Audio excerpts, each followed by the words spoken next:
Hello children, मेरे प्यारे बच्चों. Today we are going to study Nelson Mandela's autobiography, an excerpt from his autobiography, Long Walk to Freedom, an extract from Long Walk to Freedom. The title of the book itself states what we are going to study, and that is Long Walk. Why long walk? It has taken a long time to walk through the disastrous apartheid system to freedom. What we are going to talk about here is one very important thing, that is apartheid. We cannot study this chapter without knowing what apartheid is or apartheid was. It's very synonymous with South Africa. Why? Because in South Africa, uh, apartheid was very much prevalent, and basically the oppression of the black people in the hands of the whites. Okay, so apartheid is something that we all should know. What exactly is apartheid? Is apartheid still present? Yes or no? We have to think about it. Sometimes people say that no, apartheid is no more there, white people and black people stay together, but that inherent thought of apartheid, kya hai? Chhuachut. What exactly is chhuachut? Do we have that kind of untouchability here in India? Yes, we do have, still prevalent in many places. Though if we call, if we say that untouchability is there, we may be asked for proofs, but then you can look around yourself. We have casteism in India, prevalent everywhere, in every nook and corner, every place in India. So, well, that is not as powerful as apartheid, but it is not less powerful as well. Okay, so apartheid was basically the oppression of the black people. काले लोग, जो भी काले रंग के लोग थे. You know what Indians are known as? We Indians, Indians in the sense not Indians of South Africa, but Indians of India, Bharat के लोग. We are known as chocolate people.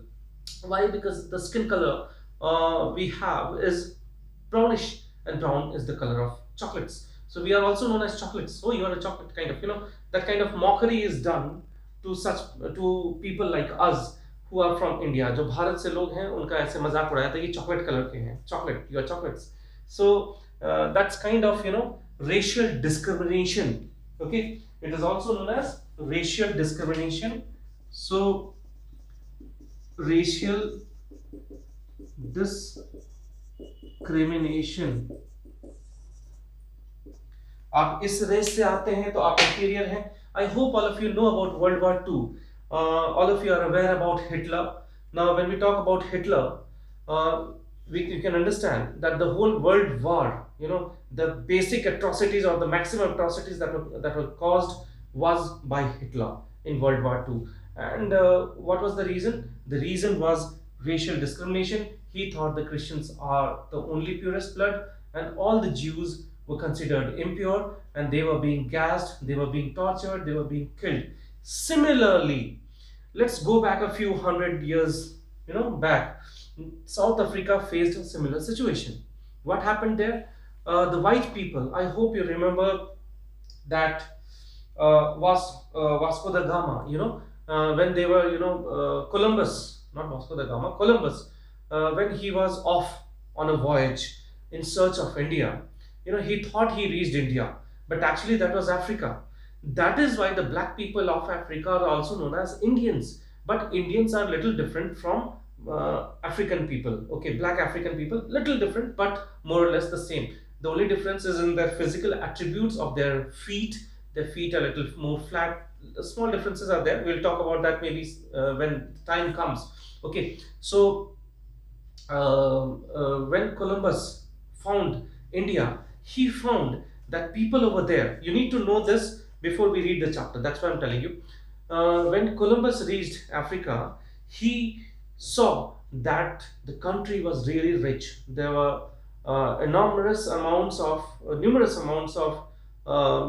natural resources for gold, for diamonds. Diamonds. I mean, Africa is known for gold and diamonds. Okay, and many other jewels, and at the same time, black coal, and also black gold is the, what should I say, crude oil is also there. So basically you have diamonds from Africa. Okay, now so what happened is, when these white people, the Britishers, all of you know that Britishers oppressed almost every country in the whole world. So when these Britishers reached there, Columbus, first of all, Columbus reached there, he went back and told that there's a country like this, and there are so many natural resources which we can go and I won't say inherit, but then steal. I think that's the right word. The Britishers stole the resources from not just Africa but also from us Indians. Anyway, let's talk about Africa here. So, what did they do? They saw that the aboriginals, this is the term aboriginals. I suppose I need to write down aboriginals. Aboriginals or native people, natives or native people, natives. So they said that all the aboriginals or the native people, they need to be removed. So what they did, the Britishers were very clever in this manner.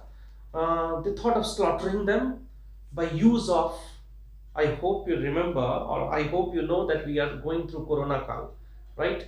Because of this COVID-19, the new coronavirus, because of this new coronavirus, which was more or less engineered by China, which all of us now know for sure. Similarly, this is known as biowarfare. So it was invented by none other than the Britishers. What they did is, they distributed blankets in times of winter. They distributed blankets infested with chicken pox.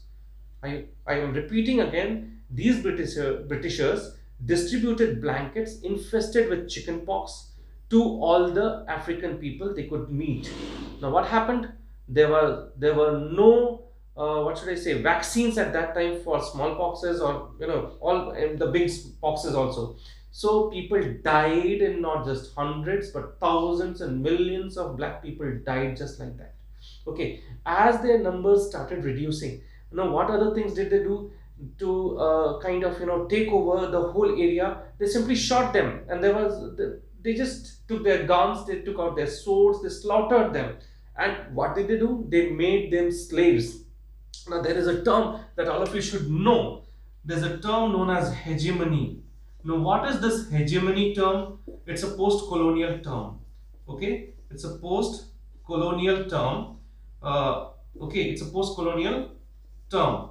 Hegemony. What is this hegemony? Hegemony is overpowering someone without the use of any physical power.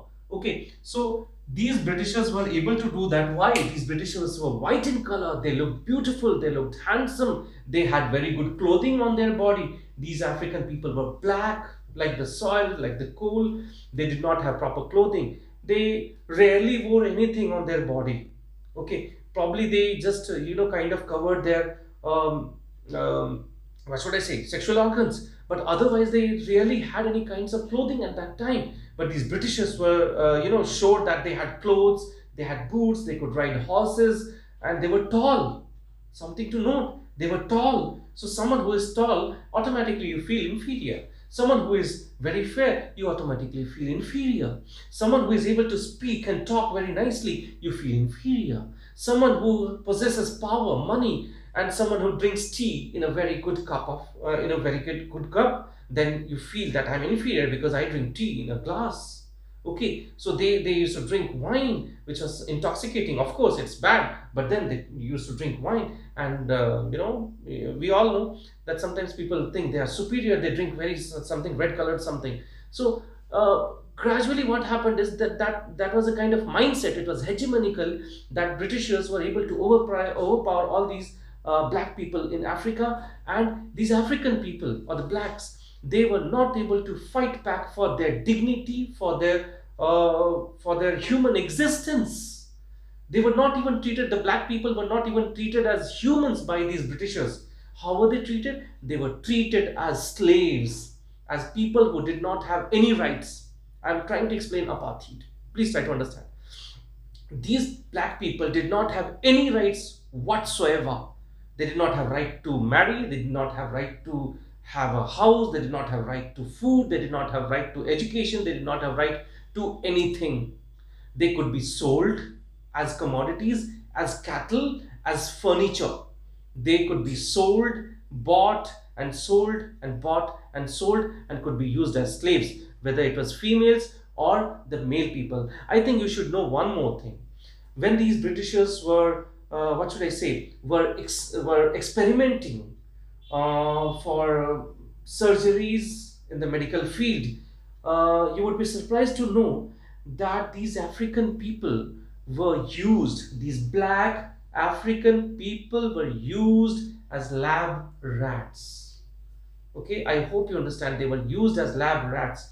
Women died. Today cesarean is being done so successfully by any doctor.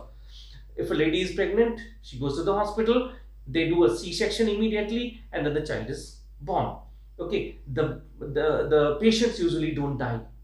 There are like maybe 1% cases or maybe half a percent cases where people die out of cesarean, but nowadays cesarean is something very common. But then in those days, people did not know how to do C-section. They did not know how to do cesarean.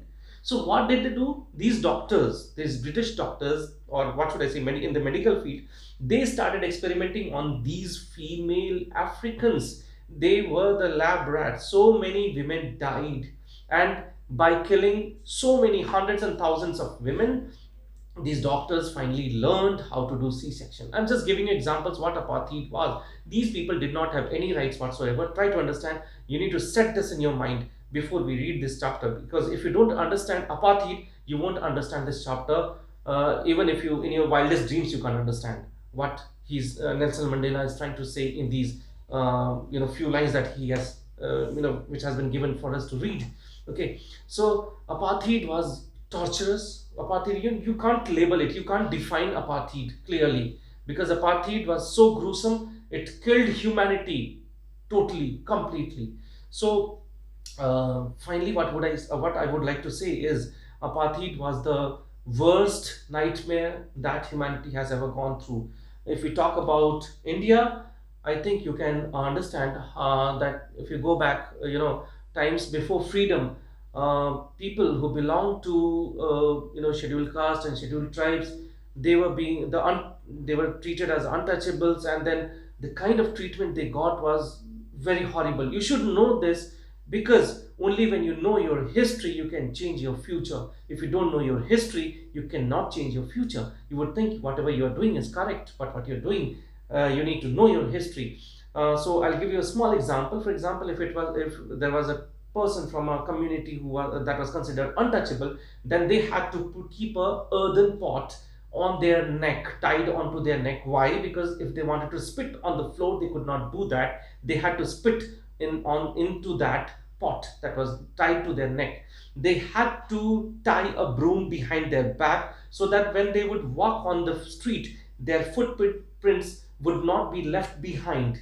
That broom that was tied in their back would wipe off those footprints.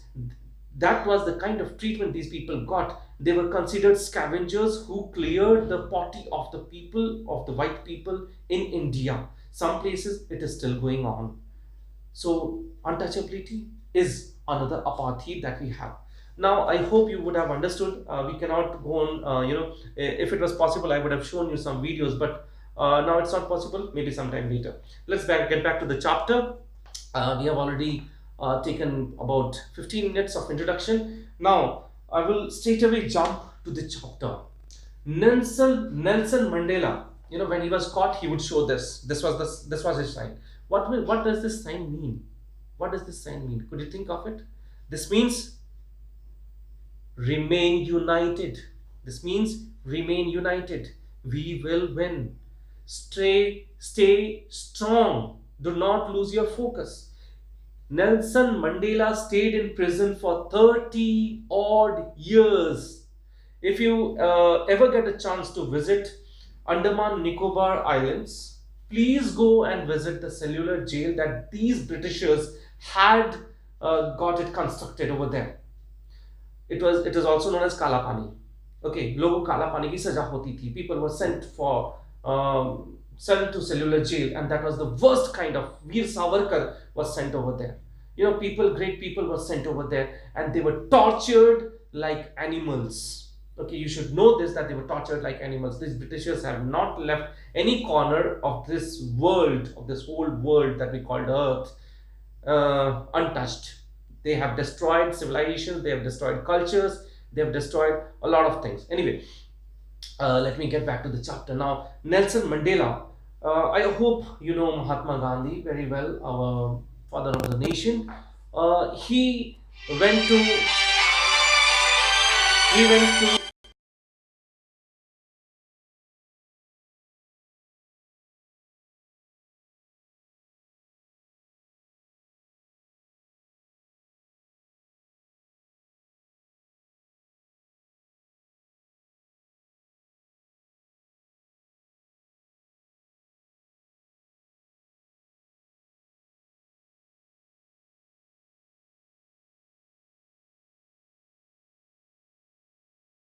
he stayed in jail. He stayed in prison for 30 odd years. 30 odd years is a long time.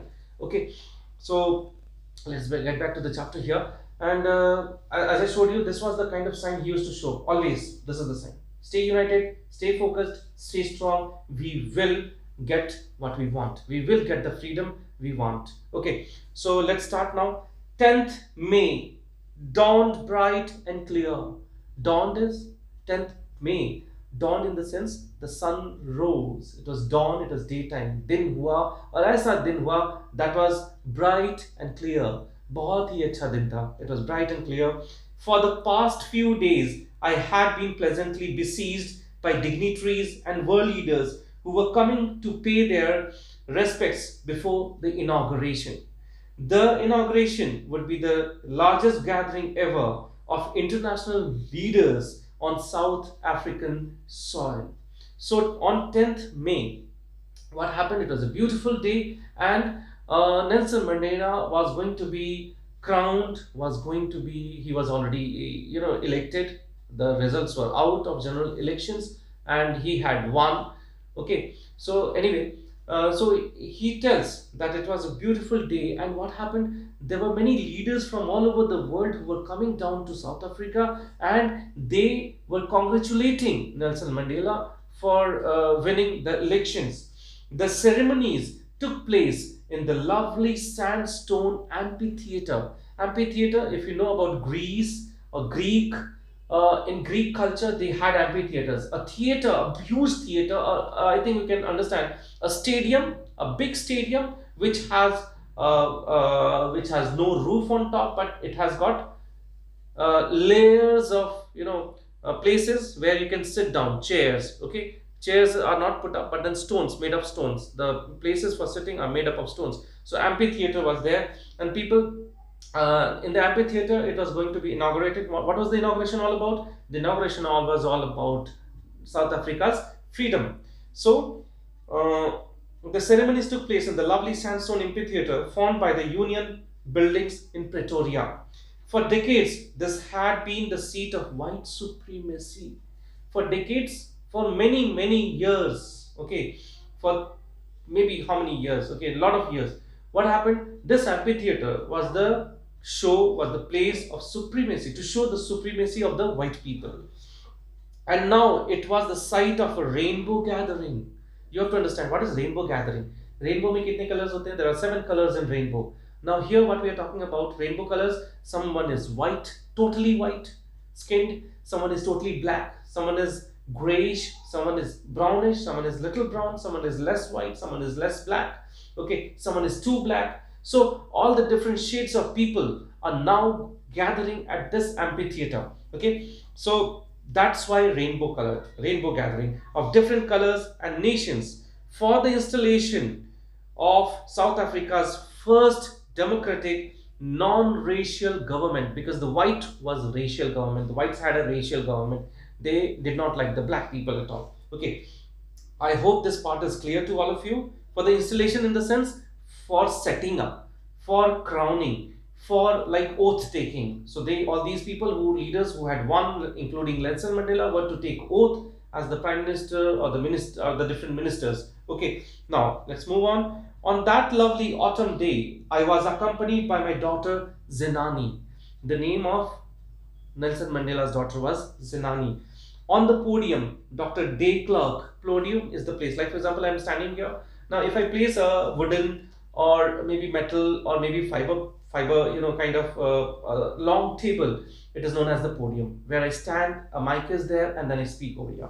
So that podium we are talking about. So on the podium, Mr. De Klerk was first sworn in as the second deputy president. Okay.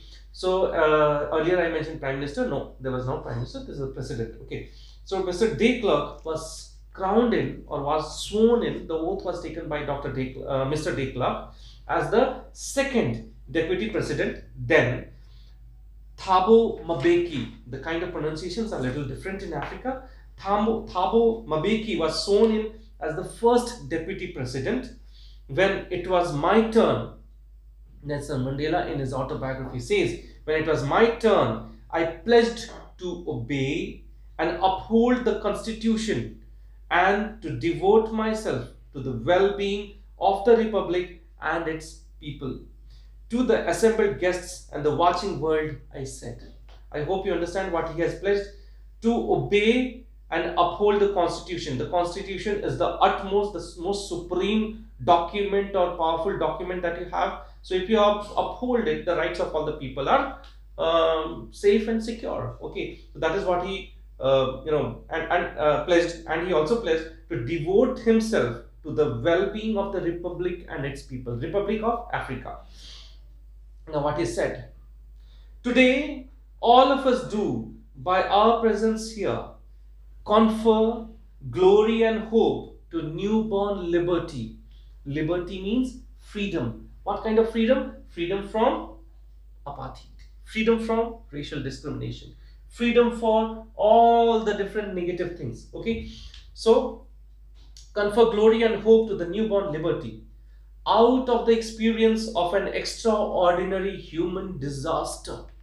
What human disaster are we talking about? The apartheid that we talked. Okay, and lasted too long.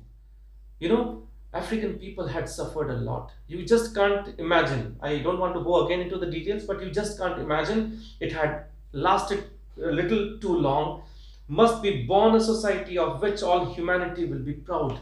Now, even though, look at the kind of gesture Nelson Mandela is showing. He doesn't have any grudge. He doesn't have any negativity towards the white people. He's saying that, okay, fine, whatever happened, happened. Now let's move on. Moving on is what is life all about. If we get stuck to one thing, now we can't move on. That's not possible. You can't move on. You need to move on. You need to move on in order to survive. You need to move on to grow. And that's what Nelson Mandela did. He had no grudge at all. कोई भी negative feeling नहीं था. Okay. Lasted too long. Must be born a society of which all humanity will be proud. सारी की सारी मानवता इस पे गर्व करे. All the humanity should be proud about this. We who were outlaws not so long ago. What is outlaws?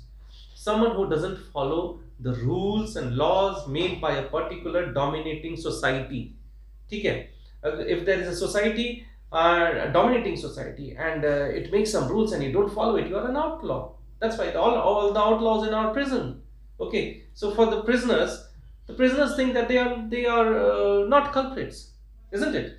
So anyway, but then these people suffering apartheid, black people of South Africa, were really very, very, what should I say, gentle. They did not deserve to be treated the way they were treated. Anyway, we were outlaws. These African people, these black people who have been now voted to power, were outlaws just a few days ago, have today been given the rare privilege. I hope you understand what is rare privilege is. Opportunity, privilege is kind of, what should I say? Sometimes we say we are privileged. If you are given an opportunity which you are dreaming of, it's a privilege. Okay, so privilege to be the host. They were the host. They were organizing this whole thing. host to the nations of the world on our own soil. Okay, so they were hosting an event where people from different nations were coming down and were attending this kind of ceremony. Okay, we thank all of our distinguished international guests for having come to take possession with the people of our country. Please listen now. Of what is, after all, a common victory of justice for peace, for human dignity. Look at how beautifully he puts his words. He thanks the whole world community for what? For a common victory. He says it is not the victory of just African people, it is not the victory of Nelson Mandela, it is not the victory of Nelson Mandela's political party, but it is the victory of the whole of humanity. पूरी मानवता की जीत हुई है. For what? For justice. ठीक है? For justice, for peace, शांति के लिए, and for human dignity. इंसान है, इंसान की तरह जी पाए, उसका उनको अधिकार आज मिला है. So they have got the right to live like being a human being. They have got the right to live like a human being. So for that freedom, for that kind of dignity, Nelson Mandela says that today humanity has won. Now he also says we have at last achieved our political emancipation. Emancipation in the sense political restrictions. They have won over political restrictions. We pledge ourselves to liberate all our people from the continuing bondage of poverty. Okay, first thing, sometimes we say that poverty is the biggest disease we have. Okay, so what he says, that he wants to liberate. Liberate means freedom dilana. Liberate means to free people. To free people of what? First thing, poverty. Second thing, deprivation. If you don't get something, you're deprived of it, right? So from deprivation, suffering, people suffer because of intolerance by the other society. People suffer because of what? People suffer because you are in disease, you are maybe in a place where you don't get the facilities to improve your status, then you are suffering. Gender, male people dominating over female. Okay, that is what has happened in the society, most of the places. So when male people try to dominate over female people, that is also discrimination. So based on gender and other discriminations. So he is pledging. Okay, he's taking the oath to liberate his people of all these negative things. And he says, listen very carefully, never, never and never again shall it be that this beautiful land will again experience the oppression of one by another. He pledges, he takes the oath that never, never, never, 3 times. Remember, it's very literary. When you repeat something 3 times, it's very literary. And he says that never, never, never again will this soil, the soil of South Africa, will see this kind of oppression ever again. The sun shall never set on so glorious a human achievement. The sun shall never set on such a human achievement. What is the glorious human achievement we are talking about? The freedom that these African people have found, that these people have got, will never be lost again. Let freedom reign. God bless Africa.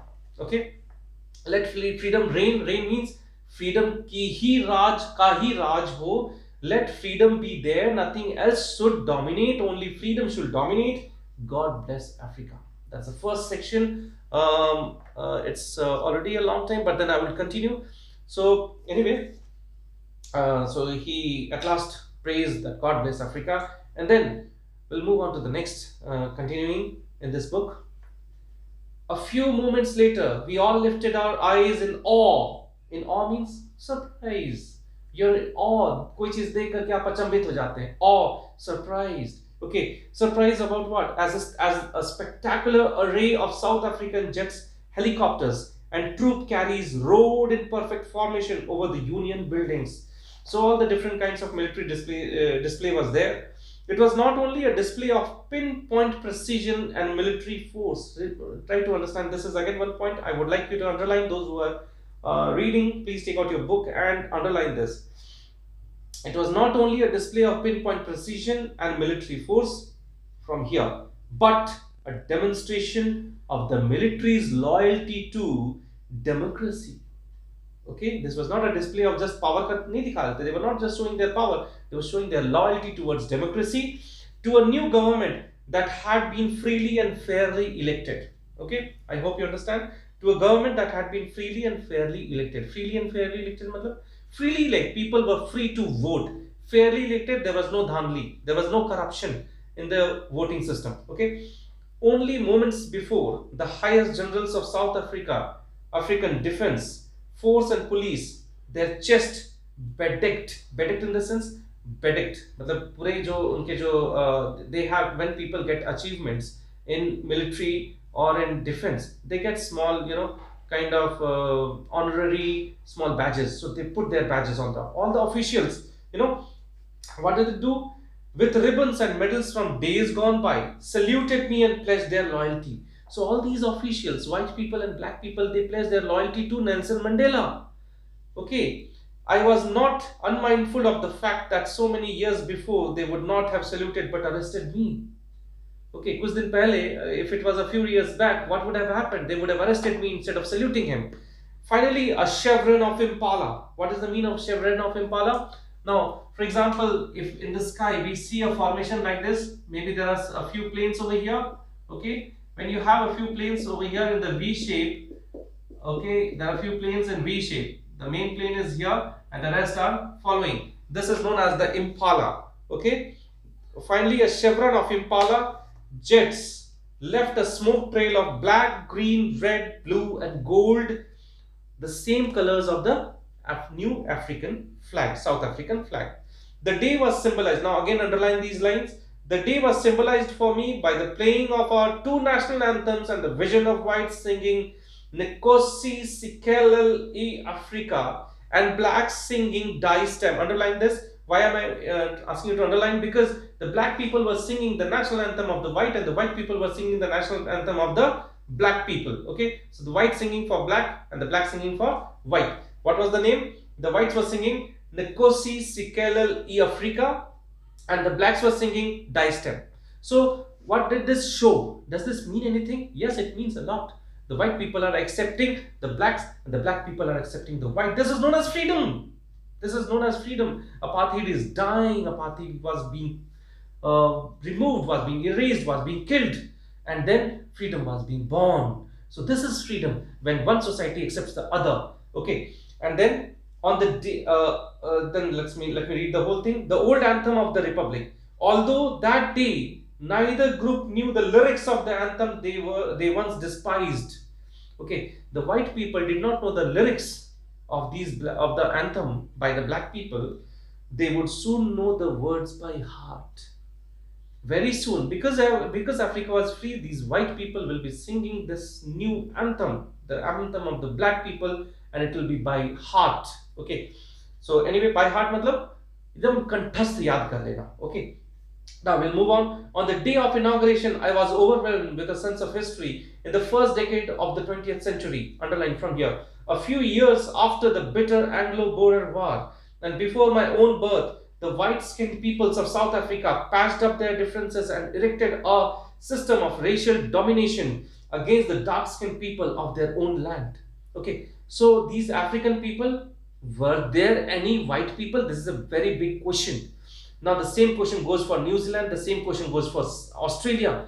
Were there any original or aboriginal white people in Africa or Australia or New Zealand or any other country whatsoever? Actually, the answer is no. So where did these white people come from? The answer is very clear. They came from Britain, and these Britishers had colonized the whole world. Their sun never used to set. So these white people, these Britishers, went to every nook and corner of the society, and they were there. Anyway, after this war, what he says, Nelson Mandela says that these people plotted against the black people, and the rule of apartheid was levied upon these black people. Okay? And then the structure they created formed the basis of one of the harshest, most inhuman societies the world has ever known. Try to understand that whatever kind of society they made, it was the harshest, सबसे cruel, सबसे ganda, सबसे harsh, सबसे difficult to accept. And it was also what? Most inhumane. It was most inhuman. मतलब एक इंसान दूसरे इंसान को मार रहा है without any kind of, what should I say, any kind of reason. What is that? It is totally inhuman. We don't even throw up, you just don't stone a dog. How can you stone a man? You're a human being. So that is what was being done. Try to understand. So most human societies the world has ever known. Now, in my last decade of the 20th century and my own eighth decade as a man, eighth decade in the sense he was 80 years old, above 80 years old, that system had been overturned forever and replaced. Overturned forever in the sense ये apartheid हमेशा के लिए खत्म कर दिया गया था. Apartheid was removed forever and ever and ever and replaced by one that recognizes the rights and freedom of all peoples regardless of the color of their skin. So the new freedom that they had, okay, the new kind of government that they had made, this government had a constitution which respected the black and the whites. This irrespective of their skin color, all the freedom, all the people, all the black and the white people had the right to almost everything. Okay, that day had come about through the unimaginable sacrifices of thousands of my people whose suffering and courage can never be counted or repaid. So what he's saying, he is recalling all those people, all those freedom fighters who fought in the country of South Africa for they sacrificed their lives. You can relate it to our Indian freedom also. Many people sacrificed their lives. They just were killed by the Britishers or killed by the Indian soldiers who worked for the Britishers. So that is what he's saying, that in Africa also there were many thousands of people who had sacrificed their lives. And what he says, that can never be counted or repaid. You cannot count the number of people who sacrificed their lives, and you cannot repay them. They are already dead. Even if they were alive, you couldn't repay. Okay, these are such things. I felt that day, as I have on so many other days, underline this, that I was simply the sum of all those African patriots who had gone before me. Underline till here. So what does this mean? I was simply the sum of all those African patriots, all the patriots, all the Deshbhakts, all the loyal people towards their country. He was the sum total.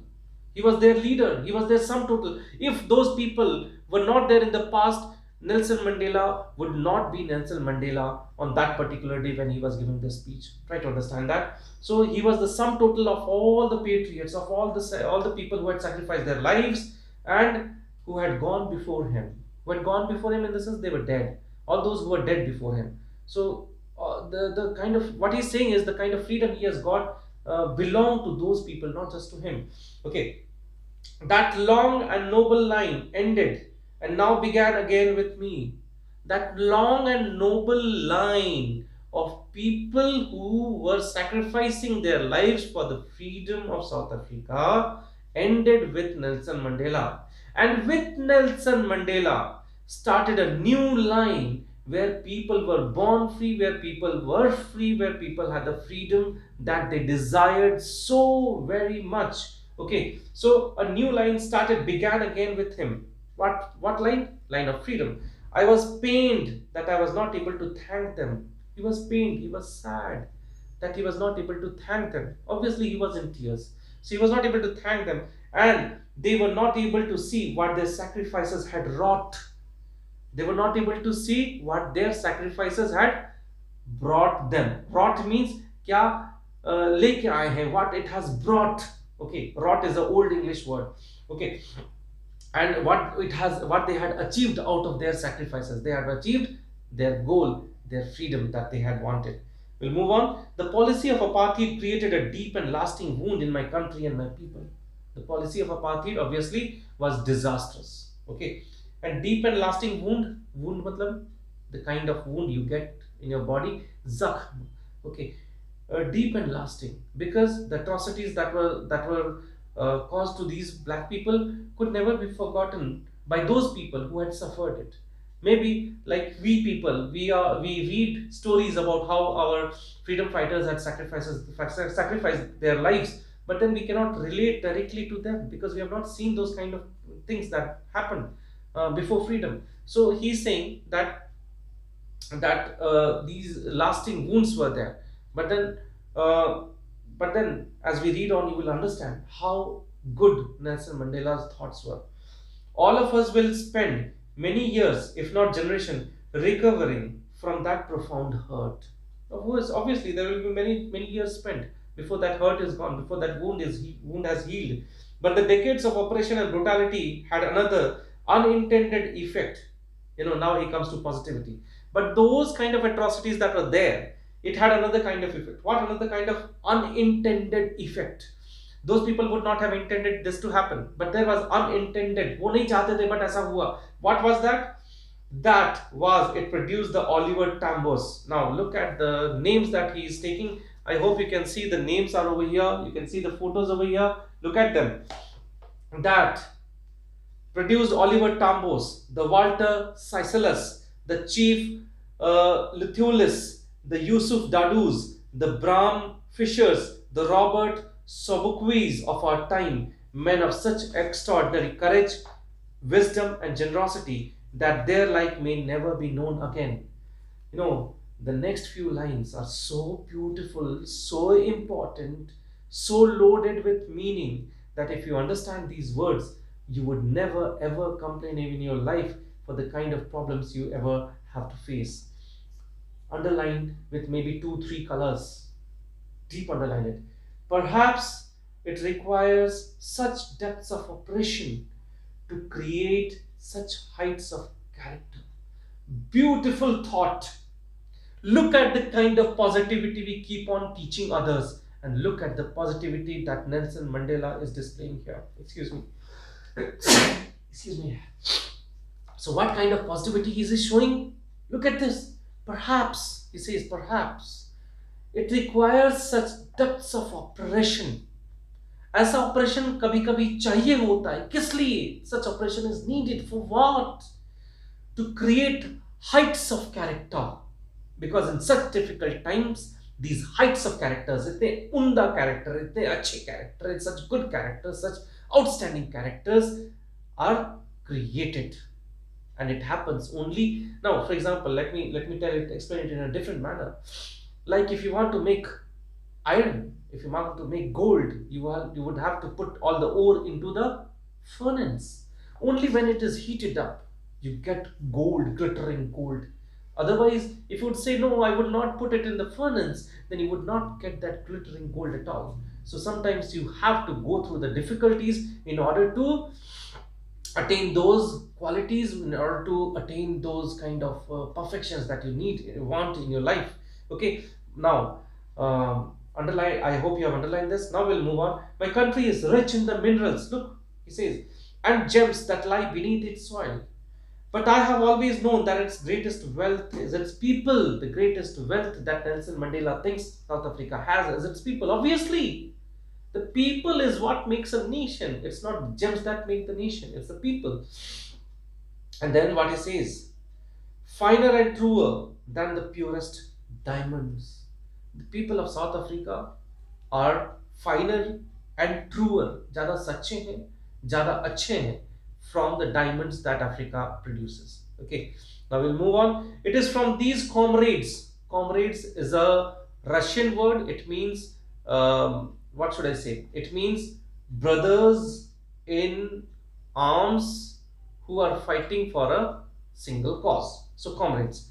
It is from these comrades in the struggle that I learned the meaning of courage. Now, Nelson Mandela tells a very good definition of courage. Please underline this. I have seen men and women risk and give their lives for an idea. Underline this one line, okay? For an idea. What was that idea? That idea was that South Africa should get freedom. So for that idea, people were ready to give up their lives. I've seen men stand up to attacks and tortures without breaking. You can look at Indian freedom struggle, then you would understand this. That people were standing, getting beaten up, they were dying, but they were standing against the atrocities of those people. They were not attacking them. And like Gandhiji's non-violence. Okay, so these people were standing and saying, no, we want freedom. We will not attack you. You may attack me, but I will not attack you. So these people gave up their lives, they sacrificed their lives for the kind of freedom they wanted. And then, excuse me, I have seen men stand up to attacks and torture without breaking, showing a strength and resilience that defies the imagination. आप सोच नहीं सकते हैं. You can't imagine such kind of, resilience. So resilience means strong in heart for a particular goal. The goal was freedom. They gave up their lives. And then, underline this, double underline this. I learned that courage was not the absence of fear, Courage is not the absence of fear, but the triumph over it. Courage is not the absence of fear, but the triumph over it. इसका मतलब क्या होता है? Courage का मतलब ये नहीं कि आप डरे हुए नहीं हैं, लेकिन आप उस डर के ऊपर जीत हासिल कर चुके हैं. That is courage. Okay, वो डर के ऊपर जीत, इतना मतलब ऊपर उठ चुके हैं. You have risen above that fear. Okay, courage is not the absence of fear. It doesn't mean that you don't have fear. Obviously we are afraid, but we have won over that afraid. Let that fear be there, but we are above it and we'll fight for our goal. चोट लग जाएगा तो हम कैसे खेलेंगे? Let that won't be there. I will play, I will do my work. Okay, that kind of courage, that is courage. Okay, we move on. The brave man is not he who does not feel afraid, but he who conquers that fear. He explains that no one is born hating another person because of the color of his skin or his background or his religion. When you are born, जब आप जन्म लेते हैं, you don't have that kind of hatred in you. No. You get that. You pick that up as you live your life. Okay, underline this. People must learn to hate. People must learn to hate. आपको नफरत करना आना चाहिए. That is what Nelson Mandela says. People must learn to hate.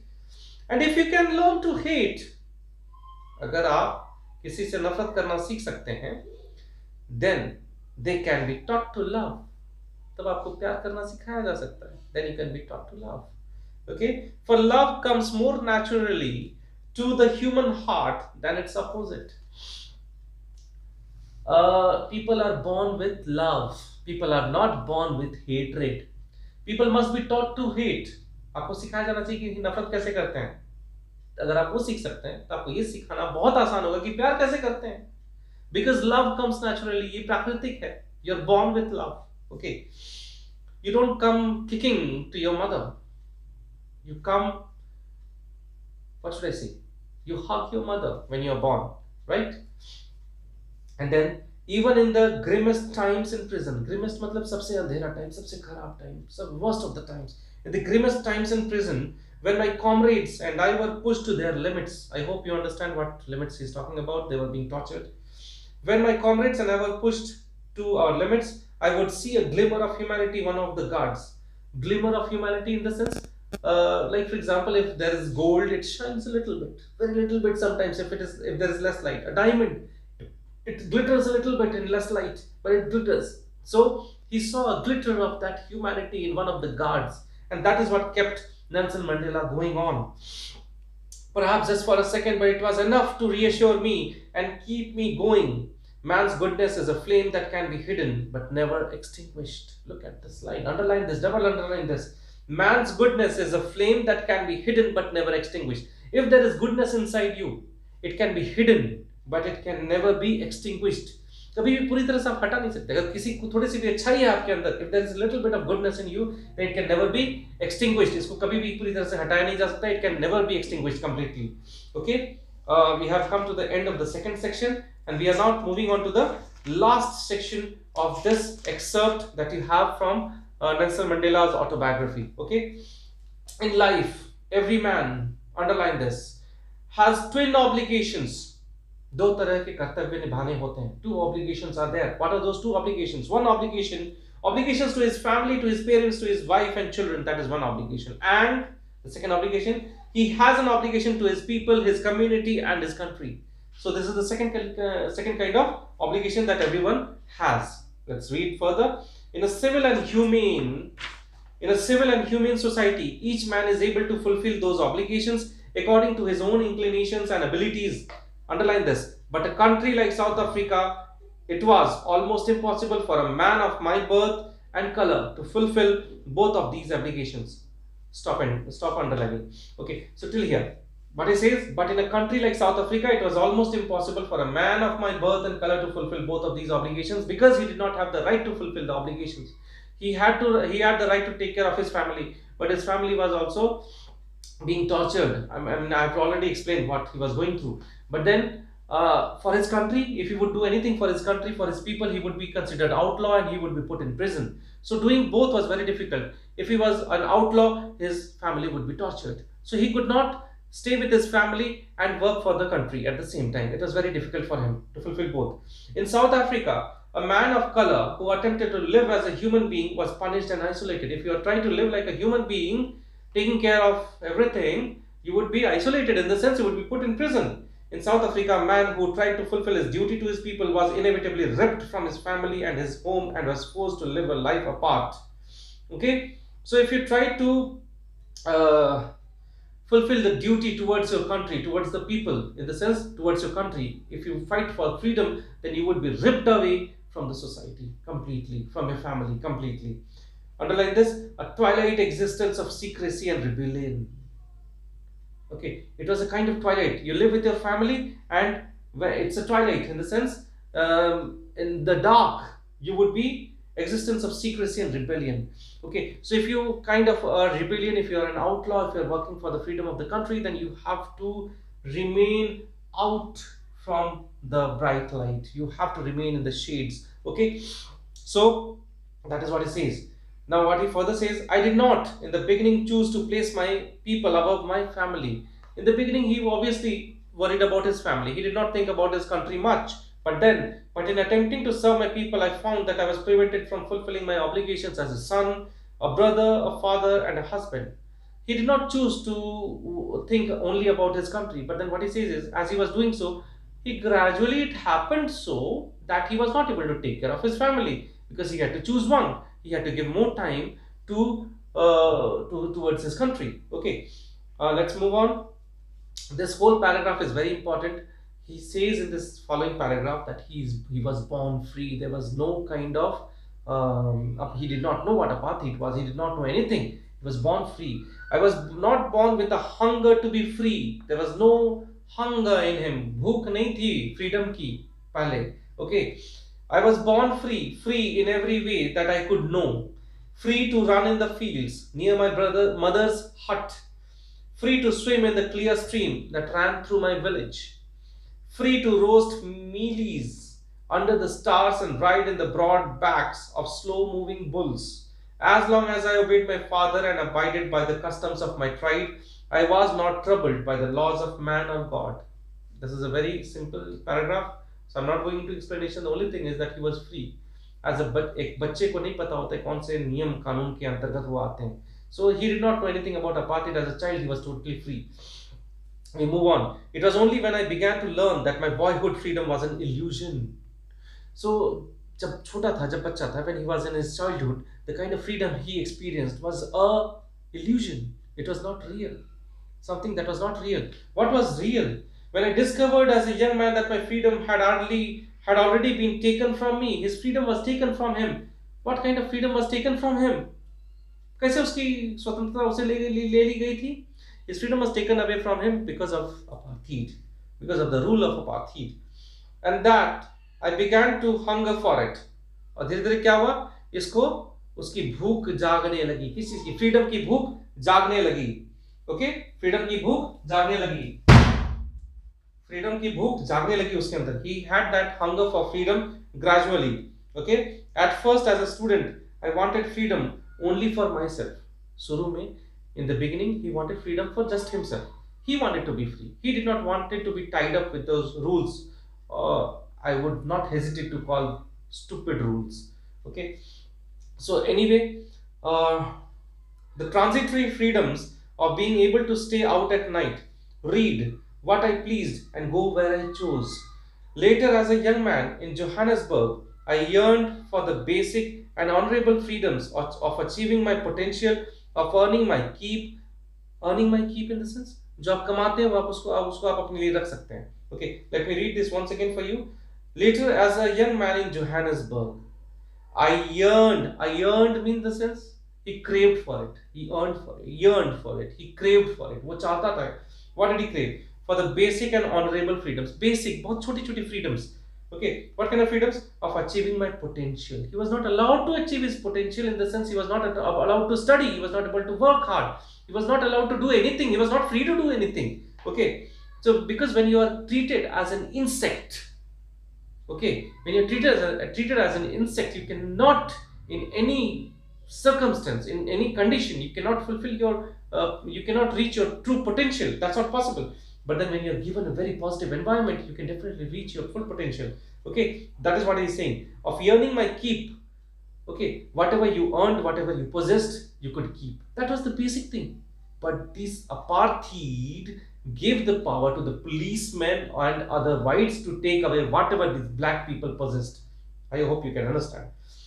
Of marrying and having a family. He did not even have the right.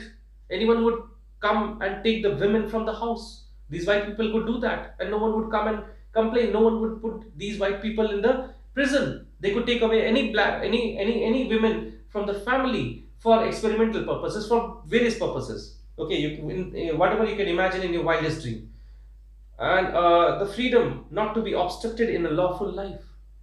Okay, he did not have the freedom to do anything. He could not walk freely because they would come and obstruct him. They would come and poke him. They would come and say, "You cannot do this." Okay, that is what is being said here. But when I slowly saw that not only was I not free, but my brothers and sisters were not free, he slowly realized as he was growing that he was not only free, but his brothers and sisters were also not free. His brothers and sisters were not free. Who? Which brothers and sisters? The citizens of the country, those people who lived around him. He considered his whole community. When you become broad-minded, you understand that all people around are related to you. Actually, they are your brothers and sisters. They are your sisters and brothers in arms. Okay, so not free. I saw that it was not just my freedom that was curtailed, curtailed in the sense that is cut short, that is taken away, but the freedom of everyone who looked like I did. In the sense, क्या कहने का मतलब है? Those people who were black, they did not have the freedom. Their freedom was cut short. That is when I joined the African National Congress. Okay, so he joined the African National Congress, and that is when the hunger for my own freedom became the greater hunger for the freedom of my people. So his hunger for his own freedom became the hunger for the freedom of the whole country. It was this desire for the freedom of my people to live their lives with dignity and self-respect, and that animated my life, that transformed a frightening young man into a bold one, that drove a law-abiding attorney to become a criminal, that turned a family-loving husband into a man without a home, that forced a life-loving man to live like a monk. I would like to explain this. Please go through once again. It was the desire, ichha, the desire, the craving for the freedom of my people. My people, he considered the people of the citizens of his country as his people, to live their lives with dignity. He wanted his people to live with dignity. Thoda sa to respect mile, with little respect at least. Okay, and self-respect. Dignity and self-respect. Dignity is something, you have some dignity. So what happens? Other people respect you. And self-respect. You need to respect yourself. People had forgotten to respect themselves. They had taken it for granted that they were not human beings. So he wanted that to come back, that dignity to come back, that self-respect to come back in his people. Okay, and respect that animated his life in the sense of freedom ki ichha thi, the kind of craving he had for that freedom, that controlled his life, that animated his life, that directed his life. Okay, that will for freedom for his people was the puppeteer of Nelson Mandela. I hope you understand. That transformed a frightening young man into a bold one. Because of this, what happened? Excuse me. This frightened young man, Darawa tha. What happened? He turned into a bold one. Okay. And drove a law-abiding attorney into a criminal. He had done law probably. So he was a law-abiding attorney but became a criminal in the eyes of the British, in the eyes of the white people. That turned a family-loving husband into a man without a home. So he was a family-loving husband, but then he had to leave his family in order to work for the country. That forced a life-loving man to live like a monk. So he had to live alone like a monk. What happened to sadhus? What happens to monks? They have to live alone because they have a sole purpose of fulfilling their aim of life. Okay, so his aim of life, Nelson Mandela's aim of life, was getting freedom for all the people in South Africa. So that changed this man. That became the puppeteer, and he was the puppet. Okay, in the hands of that goal. In order to achieve that goal, he did whatever was necessary. I am no more virtuous or self-sacrificing than the next man. But I found that I could not even enjoy the poor and limited freedoms I was allowed when I knew my people were not free. Try to understand this once again. I'll read this once again. It's very simple, but it's very interesting. Very, what should I say? Something that we should know. We should understand. I am no more virtuous or self sacrificing than the next man. He doesn't take any kind of credit that he is more, what should I say, as he says, more virtuous or self sacrificing. He says that the next person standing next to me, the person standing next to me, is equal to me. He doesn't, he, you have to understand that this person is not at all egoist. He has no ego at all. He doesn't have any pride of working for the country. He says, I'm just like the other person. Okay, that is the quality of a leader. That is the quality of a good politician. Okay, next man. But I found that I could not ever even enjoy the poor and limited freedoms I was allowed when I knew my people were not free. So he said that let's suppose some kinds of freedom were given to him. He could not enjoy those kinds of freedom because he knew that his brothers and sisters, his countrymen, were not free to enjoy the same freedoms he was being privileged to enjoy. I hope you understand that he was not ready to take any kind of freedom until and unless that kind of freedom was given to everyone around him. Okay, freedom is, underline this please. Freedom is indivisible. You cannot divide freedom. Okay, this is the free. This amount of freedom I'm giving you. That amount of freedom I'm giving you. You cannot divide freedom. Freedom is indivisible. Underline this or double underline this. The chains on any one of my people were the chains on all of them. The chains on all of my people were the chains on me. What he very clearly says that if any single South African black person was chained, did not have the freedom, then that chain actually chained every black people.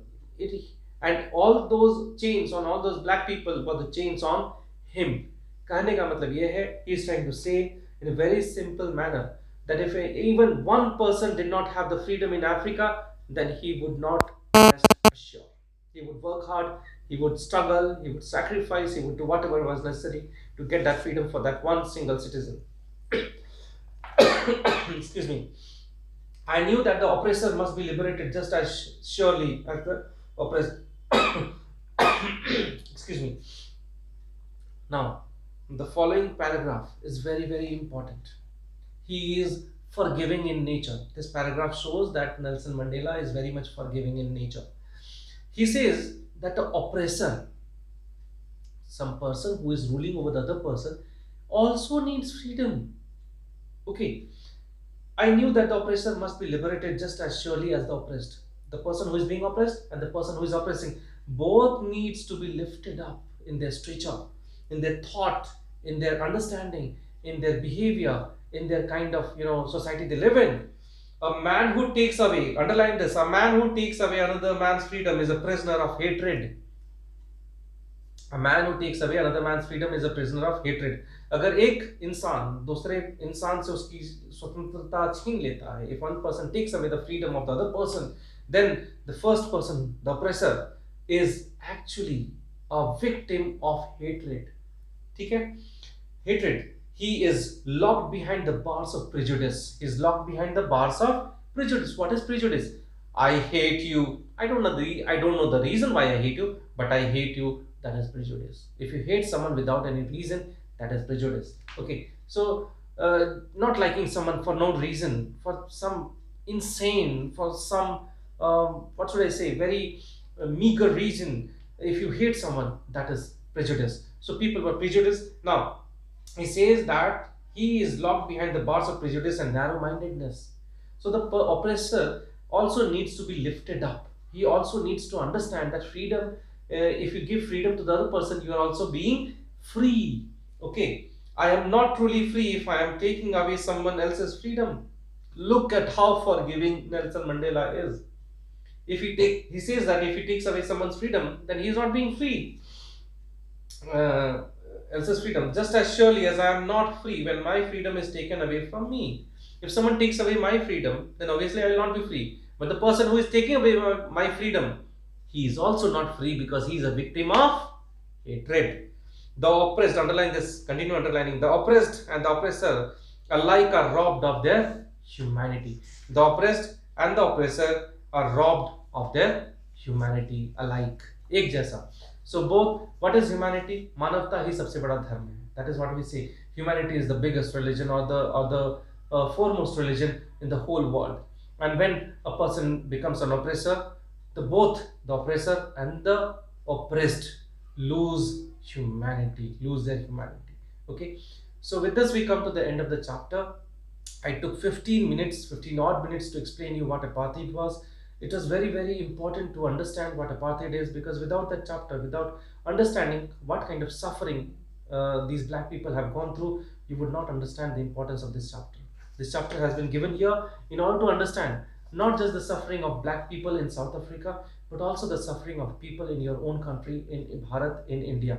हमारे भारत में भी, हमारे देश में भी बहुत सारे ऐसे सोसाइटीज़ हैं, बहुत सारे ऐसे जगह हैं जहाँ पर कि अछूत, जहाँ पर कि अनटचेबिलिटी, हम जानते हैं कानून है, but then it is being practiced. But then what kind of practice is that? It is not a very existent practice, but it is very subtle practice. What is subtle? Something that is not said, but something that exists in the minds of people. So that needs to be moved, that needs to be removed from our society. And I really hope, I really pray that our country will also be free, all the people will be free of this caste system. And apartheid, if you ask me, is the apartheid still there in Africa? How many black people have become the president of America? Let me not ask you about Africa, about America. Only one, that is Barack Obama, and he was also not completely black. He was, I would say, mixed race. Okay, so things need to change. I hope you understand the chapter. I hope you like the chapter. Please go through it, read it, understand it. If you have any doubts, you can post your comments or ask me. Thank you so much.